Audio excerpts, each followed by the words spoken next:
Hello everyone, সকলকে আমার YouTube channel knowledge bank টুকেতে স্বাগত। আজকে আমি তোমাদের ক্লাস 10-এর দ্বিতীয় পর্যায়ক্রমিক মূল্যায়ন অর্থাৎ রায় মার্টিন অর্থাৎ প্রশ্নবিচিত্রার দ্বিতীয় পর্যায়ক্রমিক মূল্যায়নের যে 3 নম্বর স্কুল, ঠিক আছে, পেজ হচ্ছে 132 পেজের যে স্কুল আছে সেই স্কুলের যত 1 এবং 2 দাগ 1 এবং 2 দাগ এই যতগুলো কোশ্চিন আছে সমস্ত কোশ্চিনের অ্যান্সার আমি এই ভিডিওর মাধ্যমে তোমাদের বলবো। ঠিক আছে, তার আগে বলবো চ্যানেল নতুন থাকলে চ্যানেলটিকে সাবস্ক্রাইব করে নিও এবং তার সাথে সাথে পাশে থাকা বেল আইকনটা ক্লিক করে নিও, যেন পরের ভিডিও দিলে তোমরা সেই ভিডিওটার নোটিফিকেশন সবার সঙ্গে পেয়ে যাও। ভালো লাগলে অবশ্যই বন্ধুদের সঙ্গে শেয়ার করবে এবং কমেন্ট করে জানাবে। ঠিক আছে, তো আজকের ভিডিও আলোচনা হচ্ছে 132 পেজে 3 নম্বর যে স্কুল আছে বালিচক ভাজাহারি ইনস্টিটিউশন এইচএস। ঠিক আছে, 1 দাগ এবং 2 দাগের যে কোশ্চেনগুলো আছে সমস্ত কোশ্চেনের অ্যান্সার আলোচনা করব। প্রথমে আমরা এমসিকিউ যে কোশ্চেনগুলো আছে সেই এমসিকিউ এর কোশ্চেনগুলো নিয়ে আলোচনা করছি। ফার্স্ট এমসিকিউ এর যে কোশ্চেন আছে, দেখো প্রথম কোশ্চেন বলেছে যে কোনো যৌথ ব্যবসায় 3 বন্ধুর মূলধন যথাক্রমে দেওয়া আছে 200 টাকা, 150 টাকা এবং 250 টাকা, অর্থাৎ 200 টাকা, 150 টাকা আর 250 টাকা। একই সময়ে, এখানে মাথায় রাখবে একটু কী বলেছে, একই সময়ে পরে তাদের লাভ্যাংশের অনুপাতটা কত হবে সেটা বের করতে বলেছে। ঠিক আছে, তাদের মূলধনের যে মূলধন দিয়ে ব্যবসা শুরু করেছিল তাদের মূলধনটা দেওয়া আছে, তাদের লাভ্যাংশের অনুপাতটা যে পরিমাণ লাভ হয়েছে, তাদের লাভ্যাংশ যে পরিমাণ লাভ হয়েছে সেই লাভের অনুপাতটা তাদেরকে বের করতে বলেছে।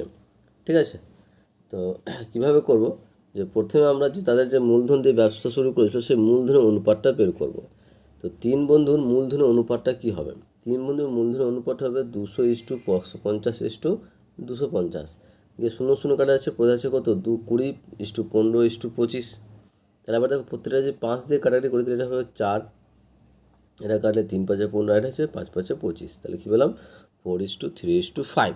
তাহলে 3 বন্ধুর মূলধনের যে অনুপাত সেটা হলো 4:3:5। এবার একটা জিনিস আমরা জানি, কি বলতো, আমরা কি জানি, আমরা জানি যদি একই সময়ে মূলধনের অনুপাত সময় যদি একই হয়, একই সময়ের জন্য হয়, তাহলে সেক্ষেত্রে মূলধনের যে অনুপাতটা বলছে লাভ্যাংশের অনুপাতের সঙ্গে সমান হবে। ঠিক আছে, তো মূলধনের অনুপাত ইজিক্যাল টু কি, লভ্যাংশ অনুপাত। আর এখানে সময়টা কি বলেছে, একই সময় পরে বলেছে, তার মানে মূলধনের যা অনুপাত হবে লাভ্যাংশের অনুপাতটা কি হবে সেটাই হবে। তাহলে সঠিক অ্যান্সার হয়ে যাবে কি বলতো, অপশান বি, 4:3:5। আশা করছি বুঝাতে পেরেছি।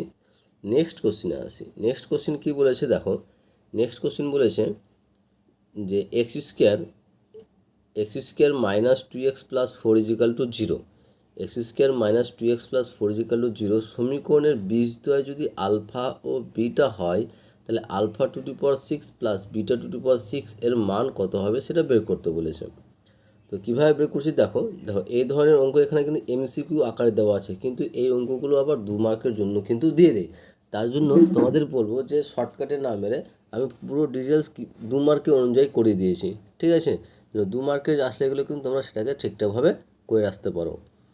তো কীভাবে করবে, যে আমাদের একটা সমীকরণ দেওয়া আছে x² - 2x + 4 = 0, এটাকে 1 নং সমীকরণ দিয়ে দাও। এটাকে কিন্তু কোনো সাজানোর দরকার নেই। কোনো সমীকরণের বীজ যদি বের করতে হয় বা কোনো বীজদ্বয় দেওয়া আছে কিছু বের করতে হয়, তাহলে সেক্ষেত্রে কিন্তু আমাদের দ্বিঘাত সমীকরণ দরকার। যে সমীকরণ দেওয়া সেটা কিন্তু অলরেডি দ্বিঘাত সমীকরণ আকারে সাজানো আছে। ঠিক আছে, তো এই দ্বিঘাত সমীকরণটাকে যদি আমরা x² + bx + c = 0 সঙ্গে তুলনা করি, তো x² + bx + c এর সঙ্গে যদি তুলনা করি 1 নং সমীকরণকে, তাহলে a = পাবো 1, b = পাবো -2 এবং c = পাবো 4। যেখানে a b c হচ্ছে a হচ্ছে x² সহগ, b হচ্ছে x এর সহগ আর c হচ্ছে কনস্ট্যান্ট। ঠিক আছে, তো এই সমীকরণে x² সহগ হচ্ছে 1, এখানে হচ্ছে -2, এটা হচ্ছে 4। তাহলে a b এবং c এর মান পেয়ে গেলাম। এবার দেখো বলা আছে সমীকরণে দুটো বীজ হচ্ছে আলফা ও বিটা। তাহলে একটা দ্বিঘাত সমীকরণের ক্ষেত্রে যদি দুটো বীজ যদি জানা থাকে, তাহলে সেই দুটো বীজের সমষ্টি এবং গুণফল আমরা কিন্তু বের করতে পারবো। তো সেই সমীকরণ বীজদ্বয়ের যদি গুণফল যোগফলটা কী হবে, সমষ্টিটা কী হবে, অর্থাৎ আলফা প্লাস বিটা হবে -b/a। ফর্মুলা হচ্ছে এই যে সমীকরণ আছে এই সমীকরণের দ্বিঘাত সমীকরণ অনুযায়ী যে দুটো বীজের সমষ্টি হয় কী বলতো, -b/a। আর আমাদের যে সমীকরণে দেওয়া আছে সেই সমীকরণে বি এর মান পেয়ে গেছি, এবং এ এর মান পেয়েছি, তাহলে কী পাবো, মাইনাস তো আছেই, -2/1 ইজিক্যাল টু মাইনাস মাসে প্লাস হয়ে সমান কত পেলাম, 2 পেলাম। আবার গুণফলের ফর্মুলা হচ্ছে c/a, মানে 4/1 = 4। তাহলে আলফা প্লাস বিটা এবং আলফা বিটা অর্থাৎ দুটা বীজের যোগফল এবং দুটা বীজের গুণফল আমরা কিন্তু পেয়ে গেলাম। এবার আমাকে মান বের করতে বলেছে alpha to the power 6 into alpha to the power 6 plus alpha to the beta to the power alpha. তো এটা মান বের করার জন্য আমাদের একটা মান বের করতে হবে, সেটা হচ্ছে alpha cube plus beta cube বা alpha square plus beta square বের করলেও কিন্তু হবে। তো আমি এখানে alpha cube plus beta cube বের করছি। তাই alpha cube beta cube plus beta cube মানে কি A cube plus B cube বা এক্স কিউব প্লাস ওয়াই কিউবের ফর্মুলা আমরা লিখতে পারবো। তো এখানে লিখতে পারবো এটার পরিবর্তে আলফা কিউব প্লাস বিটা কিউবের পরিবর্তে লিখতে পারবো যে আলফা প্লাস বিটা তার cube -3 alpha beta into alpha plus beta. এটা হচ্ছে ফর্মুলা, আমরা জানি। ঠিক আছে, এবার দেখো আমরা কিন্তু আলফা প্লাস বিটার মান পেয়ে গেছি। আলফা প্লাস বিটার মান পেয়েছি কত, 2, আর আলফা বিটার মান পেয়েছি কত, 4। আলফা প্লাস বিটার মান পেয়েছি 2 এবং আলফা বিটার মান পেয়েছি কত, 4। তাই সেখানে মানটা বসাচ্ছি। তাহলে আলফা প্লাস বিটা তার কিউব মানে কি 2 এর কিউব -3 ইন্টু আলফা বিটা মানে 4 ইন্টু আলফা প্লাস বিটা মানে 2। তাহলে 2 এর কিউব করলে কত, 8, আর এটা গুণ করলে কত পাচ্ছি, 24। তাহলে 8 - 24, তাহলে 24 থেকে বাদ দিতে হবে। তো 24 থেকে বাদ দিলে কি হয়, 16। আর যেহেতু 24 থেকে বাদ দিচ্ছি আর 24-এর আগের চিহ্ন মাইনাস, তার জন্য এখানে কী হবে, -16। তাই আলফা কিউব প্লাস বিটা কিউবের মান পেয়ে গেলাম আমরা, কী বলতো, -16 পেলাম। এবার আমাকে বের করতে বলেছে কি alpha to the power 6 plus beta to the power 6। তাহলে এটাকে আমরা আবার সাজিয়ে লিখতে পারবো এরকম যে আলফা কিউ তার স্কোয়ার প্লাস বিটা কিউ তার স্কোয়ার। তাহলে আলফা কিউ তার স্কোয়ার মানে কি আলফা টু দি পাওয়ার 6, আর বিটা কিউ তার স্কোয়ার মানে কি বিটা টু দি পাওয়ার 6। এবার alpha square plus beta square formula আমরা জানি যে alpha square plus beta square বা X square plus Y square formula হচ্ছে এক্স প্লাস ওয়াই তার স্কোয়ার -2xy। তো এখানে সেটাই করেছি যে এ প্লাস বি তা হোল স্কোয়ার। যে এখানে এ মানে হচ্ছে আলফা কিউব, বি মানে হচ্ছে বিটা কিউব। তাহলে alpha cube plus beta cube তার স্কোয়ার -2ab, মানে এ এখানে আলফা কিউব, বি মানে বিটা কিউব। তাহলে এবার দেখো আলফা কিউব প্লাস বিটা কিউবের মান কিন্তু আমরা পেয়ে গেছি কত, -16। তো -16 তার স্কোয়ার -2 ইন্টু 4, কারণ আলফা বিটার মান এই যে alpha cube plus beta cube, alpha cube into beta cube মানে লিখতে পারবো কি আলফা বিটা তার কিউব। আর আলফা বিটার মান জানি আমরা 4, আর এটার কিউব, তাহলে 4 কিউব। তাহলে 16 স্কোয়ার করলে কী পাবো, -16 স্কোয়ার করলে +256, আর 2 গুণিত 4-এর কিউব করলে 64, 64কে 2 দিয়ে গুণ করলে 128, আর 256 থেকে 128 বাদ দিলে কী পাবো, 188 পাবো। তাহলে এটার সঠিক অ্যান্সার হয়েছে কী বলতো, অপশান ডি, 128। ওকে, তারপরে নেক্সট 3 নম্বর কোশ্চিন দেখো। 3 নম্বর কোশ্চিন বলেছে যে এক্স সমানুপাতিক ওয়াই এবং এক্স সমানুপাতিক জেড হলে ওয়াই প্লাস জেড সমানুপাতিক কত, সেটা আমাকে বের করতে বলেছে। তো এটা অঙ্কটা কীভাবে করছি দেখো, যে এক্স সমানুপাতিক ওয়াই সমান দেওয়া আছে, তাহলে এখান থেকে আমরা লিখতে পারবো যে এক্স সমান সমান k1y, যেখানে k1টা কী বলতো একটা অশূন্য ভেদ ধ্রুবক। তাহলে আমরা যদি সমানুপাতটা উঠাই তাহলে কি সমান চিহ্নিত একটা কনস্ট্যান্ট নিতে পারবো, যেখানে কেটা হচ্ছে k1টা কী হচ্ছে একটা অশূন্য ভেদ ধ্রুবক। একই রকমভাবে এক্স সমানুপাতিক জেড, তাহলে এক্স সমান কী লিখতে পারো, k2z, যেখানে k2 হচ্ছে কি একটা অশূন্য ভেদ ধ্রুবক। আমাকে বের করতে বলেছে কী বলতো, ওয়াই প্লাস জেড। তাহলে এখান থেকে ওয়াইয়ের মান বের করবো, আর এখান থেকে কি জেডের মান বের করবো। তাহলে এখান থেকে ওয়াই সমান কী হবে, x/k1, আর এখান থেকে জেড সমান কী হবে, x/k2। আমাকে বের করতে বলেছে ওয়াই প্লাস জেড। তাহলে Y plus Z equal to কী হবে, ওয়াই প্লাস জেড হয়ে যাবে x/k1 প্লাস x/k2। তাহলে দুটো থেকে আবার দেখো এক্স কমন নেওয়া যায়, তাহলে পড়ে থাকছে এখানে কি 1/k1 প্লাস 1/k2। এবার এই টার্মটা আমার কিন্তু একটা কনস্ট্যান্ট ধ্রুবক পদ হয়ে যাচ্ছে। তাহলে এই টার্মটা বাদ দিয়ে দিলে তাহলে সমানটা কী হয়ে যাবে, আউট হয়ে যাবে, তার পরিবর্তে কী হয়ে যাবে, সমানুপাতিক হয়ে যাবে। তাহলে ওয়াই প্লাস জেড সমানুপাতিক কী হচ্ছে, এক্স। তাহলে সঠিক আনসার কী হবে বলতো, option A, option A x হবে। ওয়াই প্লাস জেড সমানুপাতিক কী হবে, এক্স হবে। নেক্সট 4 নম্বর, খুব শর্ট কোশ্চেন, সহজ কোশ্চেন, যে দুটি বৃত্ত পরস্পরকে যদি স্পর্শ না করলে তাহলে স্পর্শকের সংখ্যা কত হবে। তো এটা দুটো বৃত্ত নিয়েছি যেটা পরস্পরকে কিন্তু স্পর্শ করেনি, ঠিক আছে। সেক্ষেত্রে স্পর্শের সংখ্যা কয়টি হবে, সেক্ষেত্রে স্পর্শের সংখ্যা কটা হবে, 4টি হবে। অ্যান্সার হবে অপশান ডি। কীরকমভাবে দেখো, এখানে একটা দুটি সরল সাধারণ স্পর্শক থাকছে, আর একটা কি তির্যক সাধারণ স্পর্শক থাকছে, এই বরাবর আর এই বরাবর, আর কোনো দিকে কিন্তু থাকছে না। তাহলে সঠিক অ্যান্সার হয়ে যাবে কত, 4টি। নেক্সট 5 নম্বর কোশ্চেন দেখো। 5 নম্বর কোশ্চেন বলেছে যে এবিসি ও CDEF ত্রিভুজে কোণ এ সমান সমান কোণ ই সমান সমান 40 ডিগ্রি। দুটো ত্রিভুজ দেওয়া আছে, যে দুটো ত্রিভুজের মধ্যে প্রথম ত্রিভুজে কোণ এর মান দেওয়া আছে আর দ্বিতীয় ত্রিভুজে কোণ ই এর মানটা দেওয়া আছে 40 ডিগ্রি। আর একটা শর্ত দেওয়া আছে যে AB/ED সমান সমান AC/EF এবং কোণ এফ এর মান দেওয়া আছে 65 ডিগ্রি। তাহলে কোণ বি এর মান কত হবে সেটা বের করতে বলেছে। তো দুটো ত্রিভুজ, এটা একটা ত্রিভুজ, এটা একটা ত্রিভুজ, দুটো ত্রিভুজ।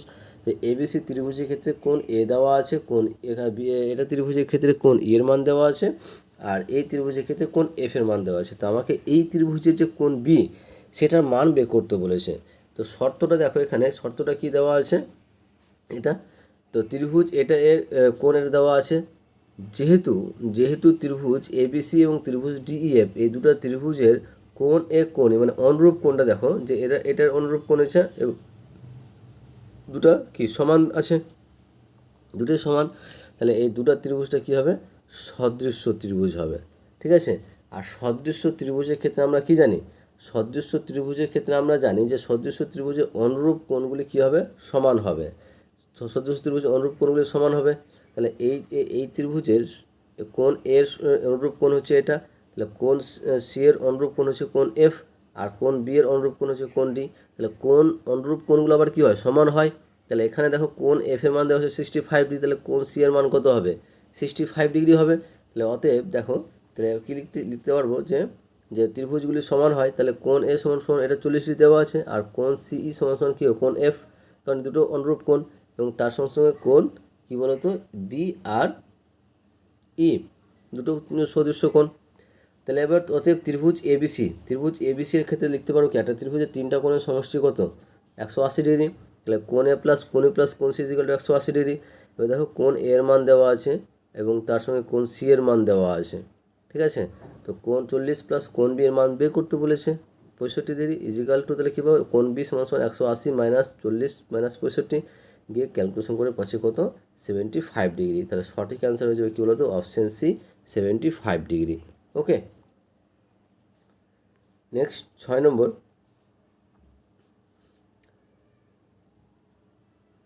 বলছে যে দুটি নিরেট গোলকের বক্রতলের ক্ষেত্রফলের অনুপাত যদি 16:9 হয়, দুটি নিরেট গোলকের বক্রতলের ক্ষেত্রফলের অনুপাত যদি 16:9 হয়, তাহলে তাদের আয়তনের অনুপাতটা কত হবে সেটা বের করতে বলেছে। তো এখানে তোমার কী দেওয়া, তো দুটি নিরেট গোলকের বক্রতলের ক্ষেত্রফলের অনুপাত দেওয়া আছে। ঠিক আছে। তো বক্রতলের ক্ষেত্রফল আমরা কী জানি, বক্রতলের ক্ষেত্র হচ্ছে 4πr²। যদি একটা গোলকের ব্যাসার্ধ যদি আর হয়, তাহলে সেক্ষেত্রে বক্রতলের ক্ষেত্রফল হয় কী বলতো, 4πr²। তো এখানে দুটো গোলক আছে, তো দুটো গোলক আছে, তার জন্য আমরা প্রথম গোলকের ব্যাসার্ধ ধরে নেবো R1 এবং দ্বিতীয় গোলকের ব্যাসার্ধ ধরে নেবো কী বলতো, R2। তাই ধরলাম যে গোলক দুটির ব্যাসার্ধ যথাক্রমে R1 ও R2। তাহলে বক্রতলের ক্ষেত্রফল কী হবে, তাহলে ব্যাসার্ধ যখন R1 তখন বক্রতলের ক্ষেত্রফল হবে 4πr1², ব্যাসার্ধ যখন R2 তখন ক্ষেত্রফল হবে 4πr2 তার স্কোয়ার। আর শর্তানুসারে, কারণ বক্রতলের ক্ষেত্রফলের অনুপাতটা দেওয়া আছে, তাহলে একবার আমরা শর্তানুসারে, তোমরা লিখবে শর্তানুসারে। ঠিক আছে। যে 4πr1² বাই 4πr2² সমান সমান 16/9। তাহলে 4π কেটে যাচ্ছে, তাহলে পড়ে থাকছে কত, R1² বাই R2। তাহলে লিখতে পারবো কি, R1 বাই R2 তার স্কোয়ার। আর 16/9 পরিবর্তে লিখতে পারবো 4/3 তার স্কোয়ার। তাহলে দুদিকে স্কোয়ার কেটে যাচ্ছে, তাহলে পড়ে থাকছে কি, R1 by R2 is equal two 4/3। এটা ব্যাসার্ধের অনুপাতটা পেলাম। এবং গোলক দুটির আয়তনের অনুপাত আমাকে বের করতে বলেছে। তো ব্যাসার্ধ যখন R1 এবং R2 দুটো গোলকের, যখন ব্যাসার্ধ R1 তখন আয়তন হচ্ছে কী বলতো, 4πr1 তার কিউব। আর যখন ব্যাসার্ধ R2 তখন আয়তন হচ্ছে 4/3πr2 তার কিউব। ঠিক আছে। তাহলে 4π এটা কেটে যাচ্ছে, পড়ে থাকছে R1 বাই R2 তার cube. R R1 by R2 এর মান জানি আমরা কত, 4/3 তার কিউব। তাহলে 4 কিউব করলে 64, আর 3 কিউব করলে 27। তাহলে পাচ্ছি কত, 64:27। তাহলে এক্ষেত্রে সঠিক যেটা অ্যান্সার সেটা হচ্ছে option A, 64:27। Okay. Next 7 number, very important একটা কোশ্চেন। বলেছে যে একটি শঙ্কুর ব্যাসার্ধের দৈর্ঘ্য দ্বিগুণ, একটা শঙ্কুর ব্যাসার্ধ দৈর্ঘ্য যদি দ্বিগুণ করি এবং উচ্চতা যদি অর্ধেক করি, তাহলে শঙ্কুটির আয়তন পূর্বের আয়তনের কত গুণ হবে। মানে কোশ্চেনটা হচ্ছে এরকম যে একটা শঙ্কু আছে, যখন শঙ্কুর একটা ব্যাসার্ধ এবং উচ্চতা আছেই, তার যখন যে আয়তনটা হয়, যদি তাদের ব্যাসার্ধটা যদি দ্বিগুণ এবং উচ্চতা যদি অর্ধেক করি, তাহলে সেক্ষেত্রে যে আয়তনটা পাবো, সেই আয়তনটা আগের আয়তনের থেকে কত গুণ বা বেশি বা কী হবে, এটা বের করতে বলেছে। ঠিক আছে। তো প্রথমের যে প্রাথমিক যে আয়তন, প্রথম যে শঙ্কুর আয়তন সেটা বের করব। তো আমরা ধরে নিলাম যে প্রথম শঙ্কুর ব্যাসার্ধ হচ্ছে আর একক এবং উচ্চতা হচ্ছে এইচ একক, বা প্রাথমিক ব্যাসার্ধ হতে পারো। প্রাথমিক ব্যাসার্ধ হচ্ছে আর একক এবং উচ্চতা হচ্ছে এইচ একক। তাহলে আয়তন অর্থাৎ প্রাথমিক আয়তন V1 লিখেছি একবার ডাইরেক্ট দিয়ে, যে প্রাথমিক আয়তন V1 সমান হচ্ছে 1/3 পাই আর স্কোয়ার এইচ ঘন একক। এটা আমরা কী পেলাম, যখন ব্যাসার্ধ আর একক এবং উচ্চতা এইচ একক। এবার বলছে যদি ব্যাসার্ধ আমরা দ্বিগুণ করি এবং উচ্চতা যদি অর্ধেক করি সেক্ষেত্রে কী হয়, ব্যাসার্ধ যদি দ্বিগুণ করি ব্যাসার্ধ হবে 2r, এবং উচ্চতা যদি অর্ধেক করি সেক্ষেত্রে উচ্চতা হবে কত, h/2। তাহলে তখন আয়তন কী হবে, তখন আয়তন অর্থাৎ V2 সমান 1/3 পাই আর স্কোয়ার, এখানে আর এর মান কত 2r, তো 2r তার স্কোয়ার ইন্টু এইচ এর মানে এখানে কত h/2, তো h/2 ঘন একক। তাহলে সমান কী পাচ্ছি, যে 1/3 পাই ইন্টু এটা করলে পাবো 4r square by h/2 into h/2, তাহলে 4 কেটে যাচ্ছে, তাহলে পাচ্ছি কত 2 ইন্টু 1/3 পাই আর স্কোয়ার এইচ। এবার যখন ব্যাসার্ধ আর একক উচ্চতা এইচ একক ছিল তখন আয়তন ছিল তোমার 1/3 পাই আর স্কোয়ার এইচ। যখন ব্যাসার্ধ দ্বিগুণ এবং উচ্চতা অর্ধেক করছি তখন আয়তন পাচ্ছি 2 ইন্টু 1/3 পাই আর স্কোয়ার এইচ। দেখো তো তাহলে আগের থেকে কী হচ্ছে, 2 গুণ হচ্ছে, আগের তুলনায় 2 গুণ হচ্ছে। তাহলে সঠিক যেটা অ্যান্সার হবে সেটা হচ্ছে অপশান সি, দুগুণ। আশা করছি বুঝতে পেরেছো। নেক্সট 2 দাগের কোশ্চেনগুলো যেগুলো হচ্ছে নিম্নলিখিত প্রশ্নগুলির উত্তর দাও। আর এই কোশ্চেনের অ্যান্সারগুলো বলার আগে তোমাদের বলবো অবশ্যই চ্যানেল নতুন থাকলে চ্যানেলটিকে সাবস্ক্রাইব করে নিও এবং তার সাথে সাথে পাশে থাকা বেল আইকনটি ক্লিক করে নিও, যেন পরের ভিডিও দিলে তোমরা সেই ভিডিওটার নোটিফিকেশন সঙ্গে সঙ্গে পেয়ে যাও। এবং ভালো লাগলে অবশ্যই বন্ধুর সঙ্গে শেয়ার করবে এবং কমেন্ট করে জানাবে। ঠিক আছে।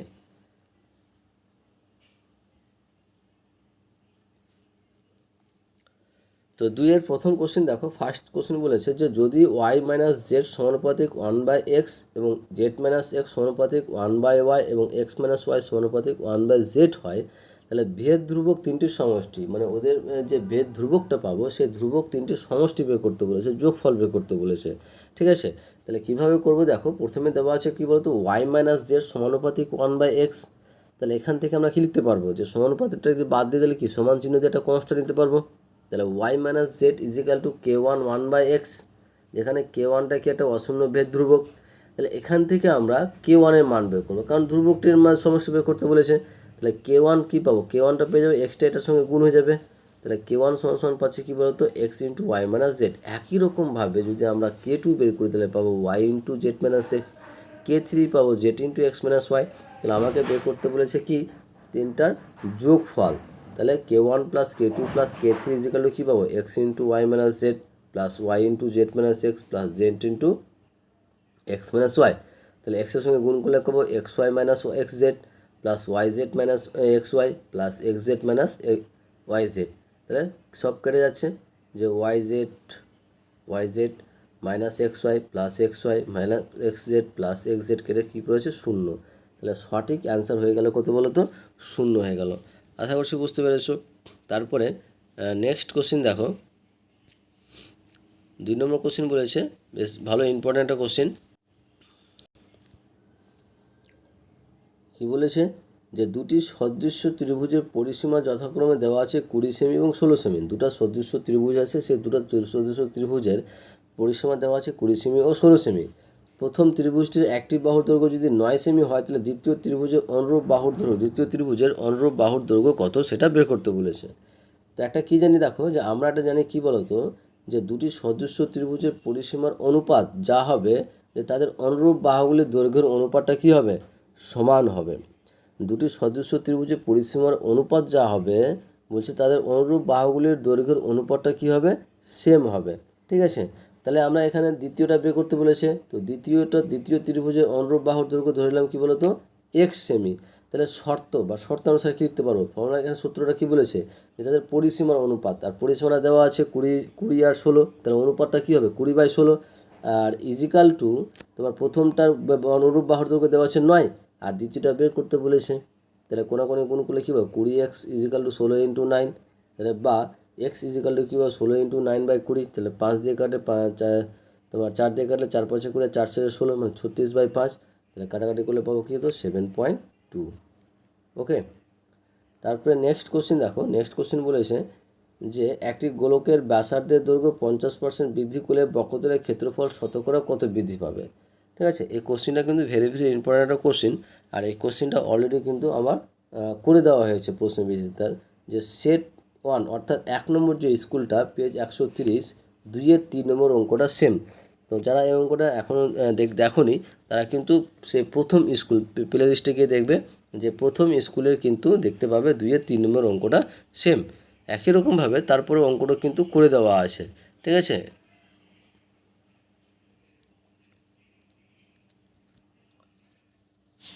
কোশ্চেনটা বলেছে যে যদি দুটি লম্বিত শঙ্কুর উচ্চতার অনুপাত 1:3 এবং তাদের ব্যাসার্ধের দৈর্ঘ্য অনুপাত যদি 3:1 হয়, তাহলে বক্রশঙ্কুর আয়তনের অনুপাত কত হবে সেটা বের করতে বলেছে। ঠিক আছে। তো এটা আমরা সেট 3 লিখেছি, অ্যাকচুয়ালি এটা সেট কী হবে, 2 হবে। 2 নম্বর সেটের 131 পেজে দেখবে যে 1-এর যে 7 নম্বর অঙ্কটা, এবং আমি কী বলেছিলাম যে এই ধরনের অঙ্কগুলো কিন্তু 2 মার্কের জন্য দিয়ে দিতে পারে, তার জন্য আমি 2 মার্কের অনুযায়ী করে অঙ্কগুলো করে দিচ্ছি, এমসিকিউর অঙ্কগুলো, যাতে তোমাদের অসুবিধা না হয়। শর্টকাটে এখন শর্টকাটে করার কী দরকার, এখন অনেক টাইম, প্রচুর টাইম আছে তোমাদের। ঠিক আছে। তো অঙ্কগুলো ঠিকঠাকভাবে লিখে লিখে করার চেষ্টা করবে, যেন যদি 2 মার্কে দিলেও কিন্তু তোমরা সেই অঙ্কগুলো যেন করতে পারো সহজে। ঠিক আছে। তো এই অঙ্কটা আছে 2 নম্বর সেটের 2 নম্বর স্কুলের, পেজ হচ্ছে 131 পেজের, কী বলতো 1-এর যে 7 নম্বর অঙ্কটা সেম অঙ্ক। ঠিক আছে। আমরা কিন্তু সেটা কিন্তু করে দেওয়া হয়েছে, তোমরা যে যার প্রবলেম হচ্ছে বা দেখা হয়নি সে কিন্তু দ্বিতীয় নম্বর সেটে গিয়ে এই অ্যান্সারটা বা কোশ্চেনের অ্যান্সারটা কীভাবে করেছি তোমরা সেখানে গিয়ে দেখে নিও। ঠিক আছে। শেষে তোমাদের অবশ্যই বলবো, চ্যানেল নতুন থাকলে চ্যানেলটিকে সাবস্ক্রাইব করে নিও এবং তার সাথে সাথে পাশে থাকা বেল আইকনটি ক্লিক করে নিও, যেন পরের ভিডিও দিলে তোমার সেই ভিডিওটা নোটিফিকেশন সঙ্গে সঙ্গে পেয়ে যাও। ভালো লাগলে অবশ্যই বন্ধুদের সঙ্গে শেয়ার করবে এবং কমেন্ট করে জানাবে। ওকে, আশা করছি তোমাদের ভিডিও ভালো লেগেছে। ওকে, থ্যাংক ইউ ভিডিওটা দেখার জন্য।